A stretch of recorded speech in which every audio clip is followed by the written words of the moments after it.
Block panchayat അത്യുൽപാദന ശേഷിയുള്ള കശുമാവിൻ തൈകൾ വിതരണം ചെയ്യുന്നു. സൗജന്യമായി തൈകൾ ലഭിക്കാൻ ബ്ലോക്ക് പഞ്ചായത്തിൽ അപേക്ഷ സമർപ്പിക്കണം. കോതമംഗലം ബ്ലോക്ക് പഞ്ചായത്ത് കശുമാവ് കൃഷി വികസന ഏജൻസി വഴിയാണ് 15,000 ഗ്രാഫ്റ്റ് ചെയ്ത തൈകൾ നൽകുന്നത്. കേരള സർവകലാശാല വികസിപ്പിച്ചെടുത്ത അധികം പൊക്കം വയ്ക്കാത്ത, അധികം പടരാത്ത 3 വർഷം കൊണ്ട് കായ്ഫലം ലഭിക്കുന്ന അത്യുൽപാദന ശേഷിയുള്ള തൈകളാണിത്. സൗജന്യമായാണ് വിതരണം. കശുമാവിൻ തൈകൾക്കുള്ള അപേക്ഷാ ഫോം ബ്ലോക്ക് പഞ്ചായത്തിന്റെ ഫ്രണ്ട് ഓഫീസിൽ നിന്നും സൗജന്യമായി ലഭിക്കുമെന്ന് പ്രസിഡന്റ് PAM ബഷീർ അറിയിച്ചു.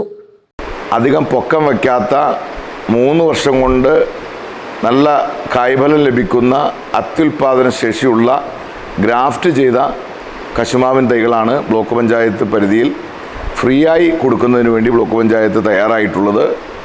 ബ്ലോക്ക് പഞ്ചായത്തിൻ്റെ പരിധിയിലുള്ള 10 പഞ്ചായത്തിൽ നിന്നുള്ള ആവശ്യമുള്ള കർഷകർ ബ്ലോക്ക് പഞ്ചായത്തിൽ യഥേഷ്ടം അതിനുവേണ്ടി അപേക്ഷകൾ ലഭിക്കുന്നതാണ്. അത് അപേക്ഷ പൂരിപ്പിച്ച് ഇവിടെ കൊടുത്താൽ ജൂൺ 10 കൂടി ഇവിടെ തൈകൾ ഇവിടെ നിന്ന് വിതരണം ചെയ്യുന്നതാണ്. മുഴുവൻ കർഷകരും ഇത്തരത്തിൽ നമ്മുടെ ഈ പ്രദേശങ്ങളിൽ കശുമാവ് കൃഷിയെ പ്രോത്സാഹിപ്പിക്കുന്നതിന് വേണ്ടി, അതോടൊപ്പം തന്നെ കർഷകരുടെ വരുമാന സ്രോതസ്സ് വർദ്ധിപ്പിക്കുന്നതിന് വേണ്ടി ഈ പദ്ധതി ബ്ലോക്ക് പഞ്ചായത്ത് തയ്യാറാക്കിയിരിക്കുകയാണ്.